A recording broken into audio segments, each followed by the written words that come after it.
pertanyaan terakhir Pak Hari. Beli warrant bisa pakai margin nggak? So far.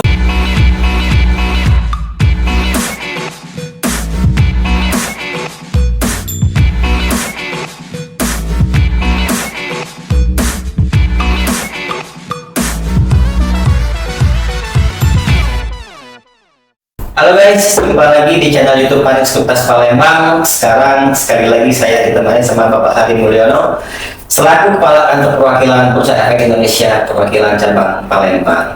Apa kabar Pak Hari? Alhamdulillah baik. Pak Hari gimana nih market? Sekarang ini nampaknya berbeda dengan tahun kemarin ya? Ya, situasinya sudah harus mengalami penyusutan. Harus mengalami penyusutan.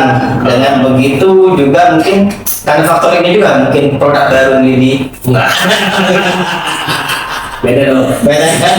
Ruangan ini produk investasi derivatif yang diluncurkan oleh bursa. Oke, tahan dulu Pak Hari. Oke teman-teman, sekarang kita coba membahas tentang masalah warrant terstruktur. Nah, jadi kan ini kan sedang mungkin dari bursa juga sedang aktif-aktifnya ya mensosialisasikan yang namanya warrant terstruktur. Mungkin teman-teman juga atau nasabah, para investor pasar modal Indonesia nih pengen tahu nih Pak Hari seperti apa sih warrant terstruktur. Kemudian apa sih bedanya dengan warrant? Jangan-jangan teman-teman belum tahu warrant itu apa sih? Gitu. Jadi mungkin Pak Hari bisa menjelaskan dulu secara singkat saja dari warrantnya dulu nih sebelum ke terstruktur itu seperti apa?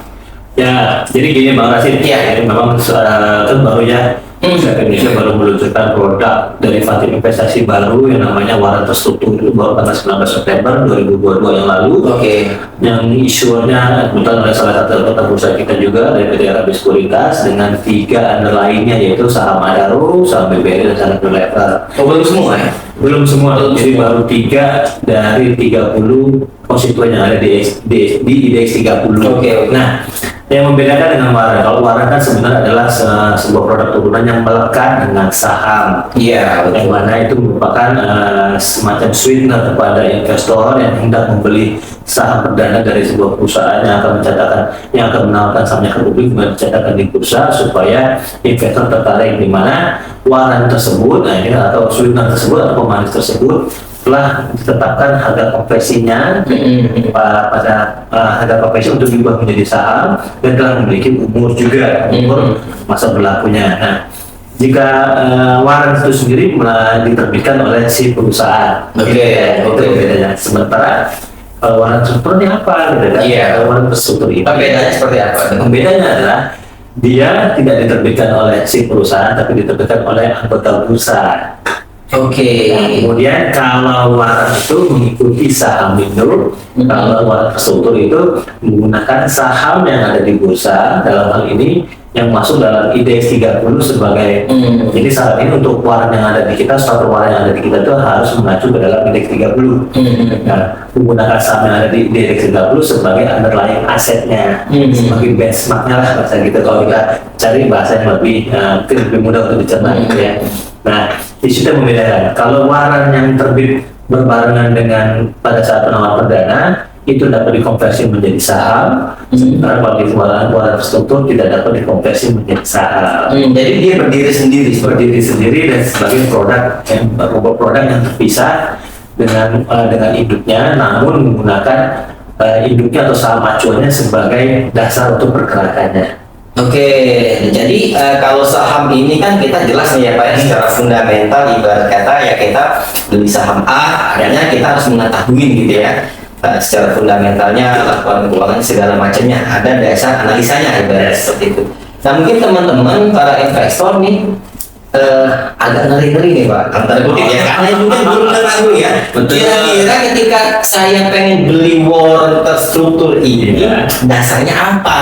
Nah, kan seperti itu pertanyaannya. Kalau warrant terstruktur sendiri kan sebenarnya adalah sebuah efek yang tidak memiliki kepemilikan terhadap induknya, gitu kan? Tetapi menggunakan induknya sebagai dasar untuk pergerakannya. Jadi menggiring ibaratnya. Jadi begini, apa sih gunanya warrant terstruktur? Jadi kalau kita bicara bagaimana atau apa dan bagaimana warrant terstruktur, maka kita akan bicara apa sih gunanya. Gunanya warrant terstruktur itu sebenarnya adalah sebagai salah satu pilihan aktivitas investor untuk bertransaksi dengan dana yang lebih kecil.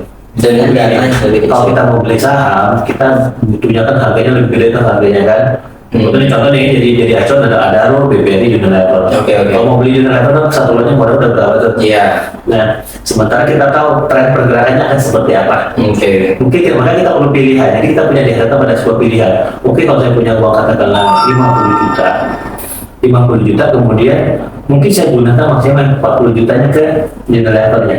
Oke. Nah, 10 jutanya diapain? Nah, itu sebenarnya penggunaan dana yang lebih sedikit itu bisa dimanfaatkan untuk membeli turunannya. Turunan dari variabel. Nah, apa yang menjadi acuan? Acuannya tetap menggunakan angka fundamental pada induknya, Pada induknya. pada yang menjadi underlying, yaitu Unilever dan misalkan. Setelah itu nanti kan bisa akan ditemukan trennya. Oke. Akan cenderung bullish atau cenderung bearish.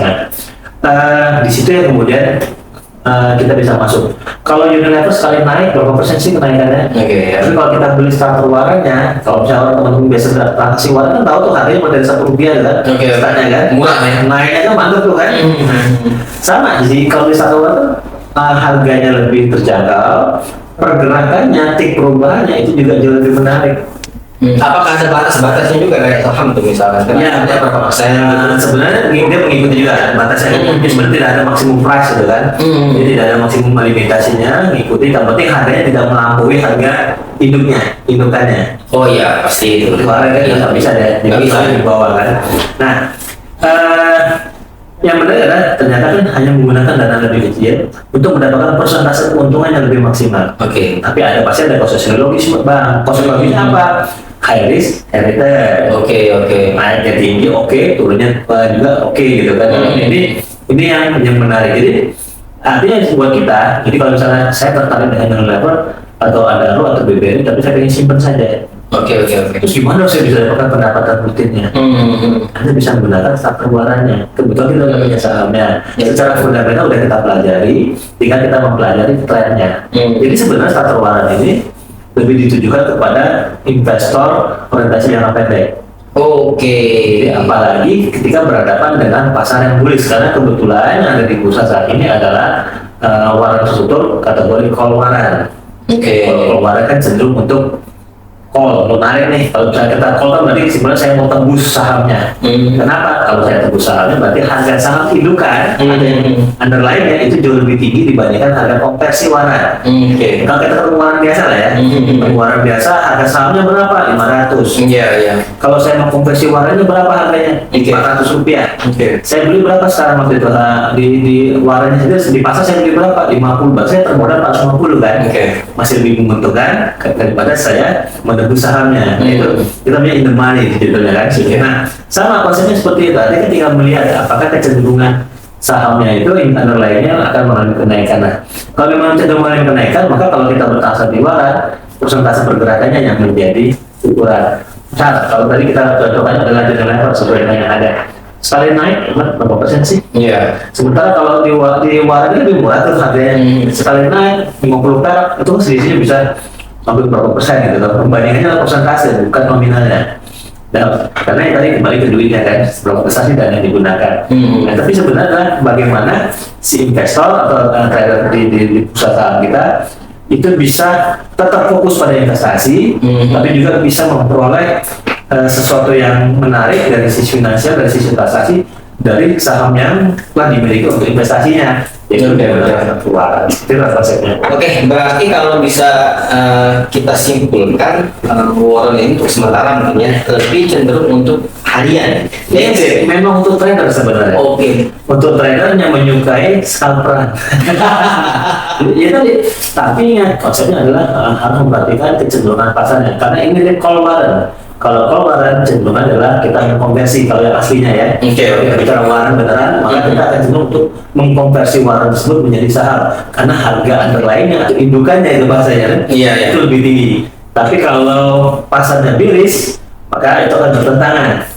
Kalau Anda masuk pasar bearish, indukannya bisa lebih rendah daripada konversi waran menjadi sahamnya. Oke. Nah, berhubung di bursa ini adanya call waran, maka lebih cocok adalah untuk teman-teman trader yang hobi scalper, tapi dengan kecenderungan pasar adalah bullish. Nah, ini secara umum ya general. Kita kembalikan lagi kepada para pelaku, para investor kita, para trader kita untuk silahkan melihat lagi apakah ini Mungkin kalau pasar games kalau dia lebih jeli melihatnya mungkin bisa saja gitu kan. Dan kembali kepada pengetahuan dan pengalaman masing-masing investor.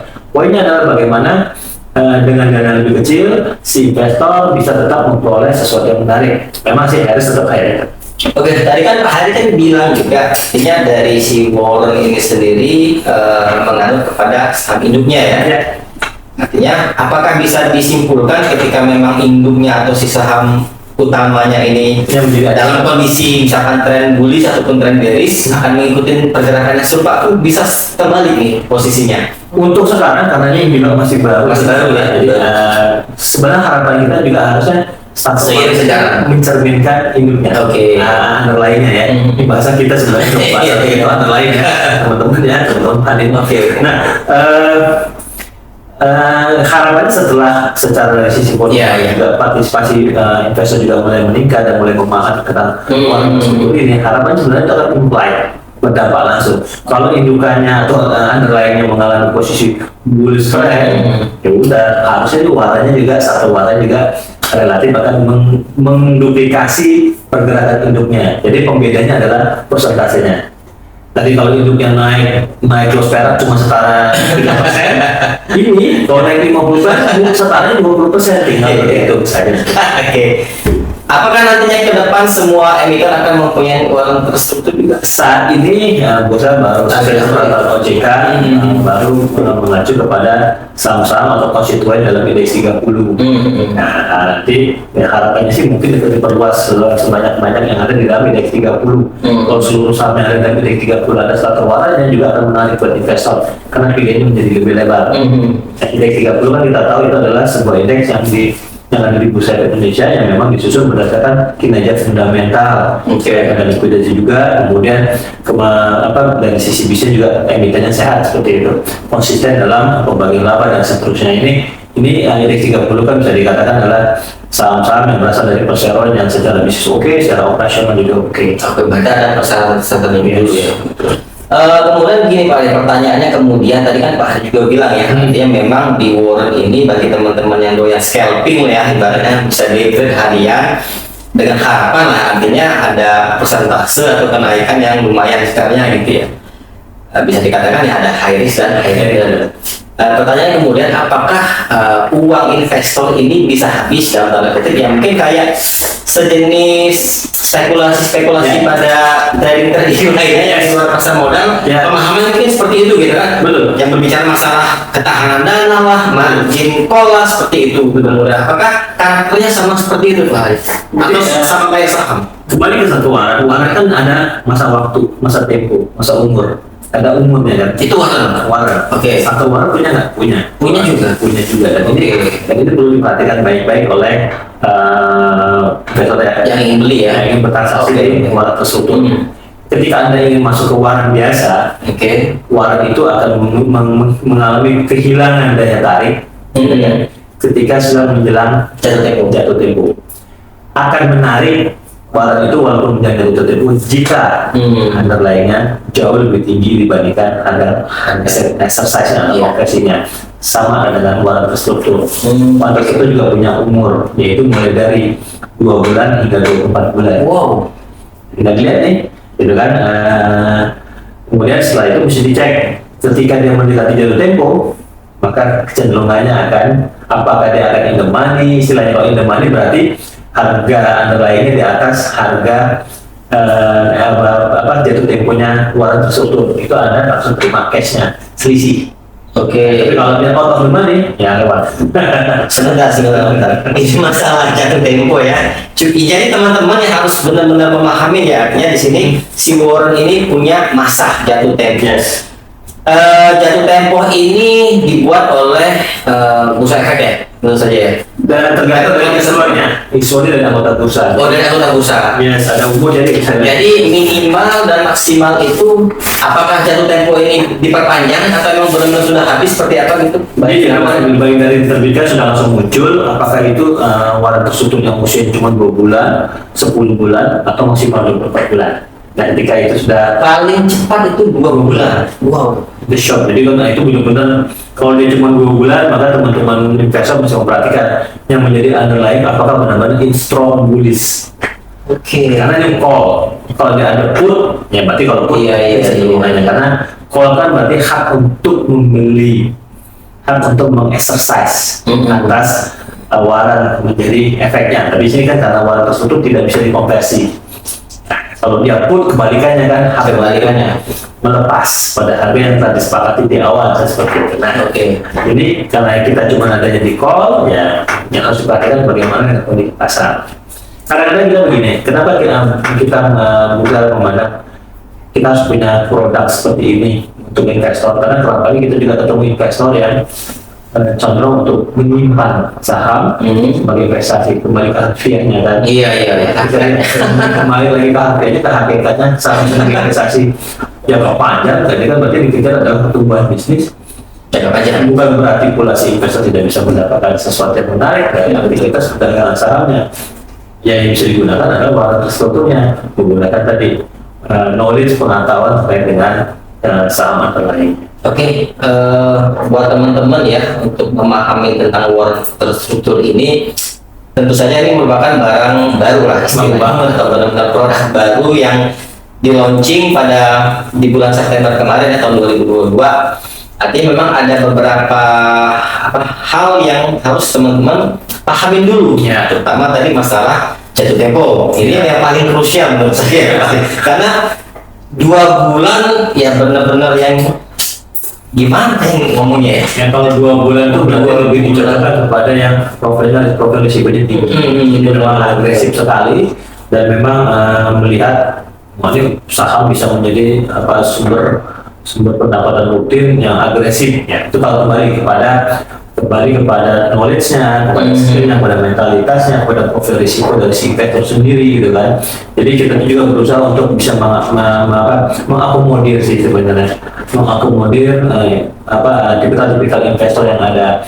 Karena kan kalau investornya agresif ketika pasar saham cenderung diriskan, mereka cenderung gitu kan. Atau sebaliknya kalau kelewat bully juga mungkin nggak berani juga untuk terlalu masuk karena terlalu tinggi misalnya seperti itu. Nah, kehadiran produk seperti ini kan sebenarnya menjadi pilihan alternatif untuk tetap bisa aktif di pasar. Nah, dengan hadirnya Warren ini akan mempengaruhi dengan sahamnya itu sendiri nggak? Enggak, karena tidak akan pernah yang namanya derivatifnya atau turunan memberikan pengaruh terhadap indukan. Itu secara ini ya, artinya secara peluang dan risikonya ya artinya. Karena kalau pergerakan saham underlying itu kan kembali kepada fundamental. Betul. Basicnya ada fundamental dulu, kemudian mungkin baru diikuti dengan hal-hal lain seperti ada tren pada harganya dan seterusnya. Ya artinya maksud saya itu gini, dengan kehadiran Warren ini sendiri ya akan menjadi ibaratnya justru menjadi sebuah kompetitor ya, bisa dibilang kompetitor, bukan kompetitor dalam artian artinya kan merupakan sebuah substitusi lah ya, substitusi produk atau pilihan-pilihan bagi para investor pasar modal gitu kan, yang mungkin ya seperti Pak Hadi bilang tadi, dengan karakter mungkin sekarang yang lebih pengen day trade atau scalping. Tentu saja ya ketika nanti emang Warren ini katakanlah laku nih, apakah tidak berdampak kepada saham itu sendiri nih? Ujung-ujungnya orang pengen scalping semua gitu kan, pengen ke Warren semua lari ya gitu Pak. Justru dengan adanya Warren, Justru menghilangkan hakikat dari saham itu sendiri, justru seperti itu. Kekhawatirannya. Tapi sebenarnya begini, dengan adanya Warren terstruktur kan sebenarnya kan adalah pilihan. Iya, pada investor. Artinya kalau katakanlah berdasarkan, tapi ini harus berdasarkan ke profil risiko juga. Kembali lagi kepada profil risiko, karena sebenarnya adalah high risk, lebih high risk dibandingkan saham itu sendiri. Oke. Nah, tinggal kembali kalau untuk yang kategorinya profil risikonya agresif, ya nggak masalah sebenarnya, dia lebih aktif. Berarti jelas target pasar dari si produk ini sendiri atau Warren ini sendiri bagi teman-teman yang berani lah ya punya nyali dengan tingkat risiko yang pengalamannya tinggi, dan membutuhkan semacam produk yang memang bergairah gitu. Yes, yang bisa menjadi perwakilan dari profil risiko dia. Sebenarnya bahasa seperti itu ya. Nah, apakah berpengaruh ini? Kembali kan kalau kita bicara hakikatnya pasar saham, basically ada investasi jangka panjang. buat yang memang level profil risikonya lebih rendah gitu kan, agresif tapi mungkin di bawah agresif sedikit tapi di atas moderat gitu ya, ya tetap aja akan bertahan di saham. Ingat saja melihat nih, saya misalnya punya uang 50 juta, kalau saya belikan semua ke saham indukan, uangnya habis nih, sisanya mungkin tinggal 5 juta. Dengan kalau sisa tinggal 5 juta, mau diapain? Ya masuk aja ke warna strukturnya. Toh kalau misalnya indukannya bergerak atau sama lainnya bergerak naik, sekali naik paling cuma berapa persen, sementara di satu warnanya lebih menarik secara persentase yang menjadi orientasinya. Oke, kalau satuan transaksinya Pak Hari, kalau sama kan lot Sama juga, sama. jadi satu lot 105 juga. Oh, berarti sama ya, kualitasnya sama. 100 warna struktur namanya. Oke, 100 warna terstruktur gitu ya. Kan transaksi itu enak, tetap tetap transaksi dijamin oleh GoPay. Ya, itu secara ininya ya, artinya. Jadi investor jangan khawatir lah untuk menyelesaikan transaksinya, termasuk kalau misalnya pada saat jatuh tempo ternyata in the money, berarti harga underlying di atas harga jatuh temponya satu waran, maka kita akan mendapatkan selisihnya dikalikan jumlah lot yang kita miliki. Jumlah satuannya ya. Satuannya berarti sama ya. Bagi teman-teman yang pengen beli berapa nih minimal gitu ya. Biasanya kalau harganya ya tergantung dengan harga warren itu sendiri dengan satuan transaksi minimal berarti satu lot transaksi gitu ya. Kalau masalah dana tetap sama ya di RDN saham sama ya. Jadi nggak perlu buka akun lagi.